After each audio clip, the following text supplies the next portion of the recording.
here. I don't do this kind of thing. I've never done this kind of thing. I think the only time I've ever spoken in front of anyone in my life has been in high school during a pep rally, and I absolutely lost myself. I lost myself. I have severe social anxiety, so that's why I wanted to go last. So I also wanted to give a special thanks to you for picking up on my extremely obvious energy. So, my name is Amanda. I'm 27, and I know, and I have known my whole life that I wanted to be an artist. So, I'm in Willimantic because of a very toxic family, and I think that I was meant to be away from them and meant to be somewhere better for many, many reasons. To meet the people that I have met today, to experience the things I have experienced today, to be able to be happy that I am. I have always known that I have had a passion for art, and that was all thanks to my dad. He influenced me to be an artist because I loved his drawings, and he didn't exactly teach me how to draw. I kind of picked up it when I could pick up a pencil, and I thought, this is fun. I want to do that. I don't know what kept telling me that this is what I wanted to do, but all I knew and all I felt was that it made me happy.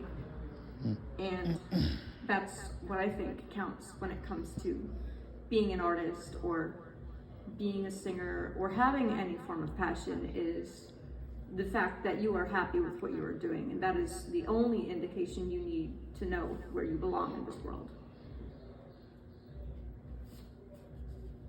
My family hasn't really been the best. My mother was not very supportive. In fact, every time I made a drawing and gave it to somebody, she always got mad at me and told me, why would you give away that? Why would you do this? Why would you do that? It's always criticism of some form. I couldn't do something I was wanting to do. As a birthday present, I made someone a drawing of the Mad Hatter, and as my friends know, I am obsessed with Alice in Wonderland. My mom wanted me to keep it to myself, but I'm the kind of person who likes to spread the joy of love, and I love giving gifts to my friends. So my mom just didn't understand how I felt at the time. I was the only one in my family who really appreciated my dad. And by family, I mean close family. My cousin Clay here also appreciated my dad, but I didn't really know Clay until I got into high school. And he was a senior and I was a freshman, and he said, hey, I know your dad. And until one day we, had conversations together, and then came the fatal day,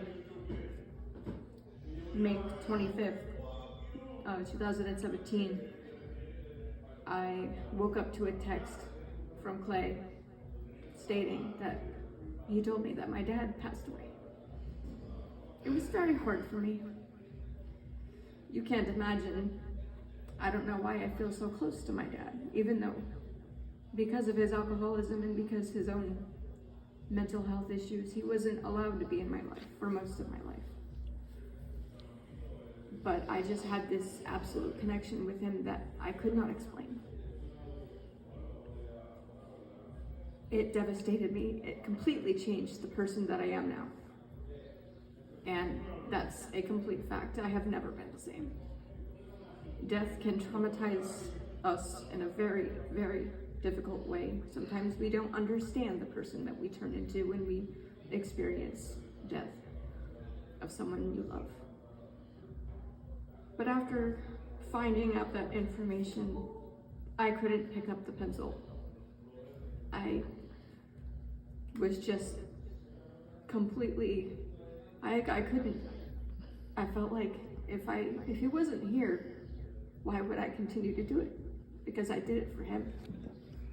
He was always so proud that I drew. So why would I continue? Because he's not here. Time went on. I ended up having to move from locations back to my hometown. And I realized that something was missing in my life, and it wasn't my dad. I mean, it was, but it wasn't directly. It was my love of drawing. So one day I just decided to pick up the pencil again, and I felt like myself. That was the moment I realized I was an artist. I am an artist. Having that confirmation that being an artist isn't just picking up the pencil, it's feelings in your soul and wanting to create something because that's how you want to express yourself. The happiness I feel every day from making a piece of art does not compare to any happiness I've ever felt in my life, because I feel that I can put my soul, my heart, my spirit, my mental state of mind. I can remember the memories that I experienced just by looking at the drawing that I made that day and remember exactly where I was in that time in my life. After my dad died and I started to draw again, I realized that my own mental health began to slip. I became an alcoholic myself. And this was the first time I've really ever said this to any person other than the people who I'm close with. I struggled for 3 years to realize that it had a grip on me when I didn't realize that it did. And my dad was an alcoholic as well, and he always warned me to stay away from it. So I understand how hard it is to try to beat that, and I'm still struggling with it. But drawing has been one of the only things that has helped me process more than talking to a person. In a way, it's almost like having a best friend who is yourself and who can be the person you can talk to in your own head. And I can't explain why art means that to me except for this. I couldn't stop drawing. I needed to continue drawing, and so I did. And so I brought some of my more favorite drawings with me. They're on the wall right there. I brought 3 of my own, and on the very right side is a drawing my dad made. And you can very much see the similarity in the style and in our drawings, and I feel like he told me one day that it was very much genetic, that I was an artist because he was an artist, and I believe that. I don't really know how to end this, but sometimes there are signs in the universe out there that show you that they're still around, and I have many signs to remember. When I went to pick up his ashes, which, don't freak out, are sitting right there, I needed him to be here today. When I went to pick up his ashes, a swan was in the marina, that's the word, sorry. The marina in Norwich, that's where he used to live. He used to live next to the marina, and there was a funeral home who had paid for his ashes to be cremated for me. They had no idea who to contact when he died because he didn't have any viable family members to talk to. And I saw a swan. There was one day where we were together outside at the marina, and we did see a swan through the mist out near the dock. I got to feed that swan that day, and all of you probably know swans are not very friendly. In fact, they will attack you, but this one was nice.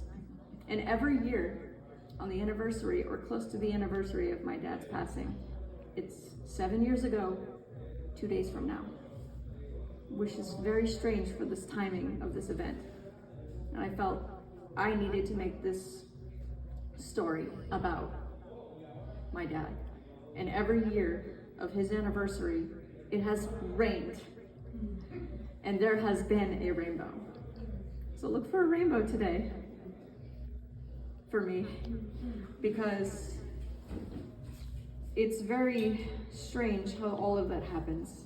You know, the signs from the universe may be very subtle, or they may be very huge and mind-blowing, but they're there. All you just gotta do is remember that they are here always, even if they're not here to physically say, I love you. The amount of healing I have gotten from picking up the pencil again and expressing my grief through drawing and making pieces of art has been phenomenal. In fact, one specific drawing over there is a tribute piece I made for him. It's the bottom one with the two hands. It's called Pass the Baton. And that one means he is passing the pencil to me. I'm going to continue what he started. And I know that that's my purpose.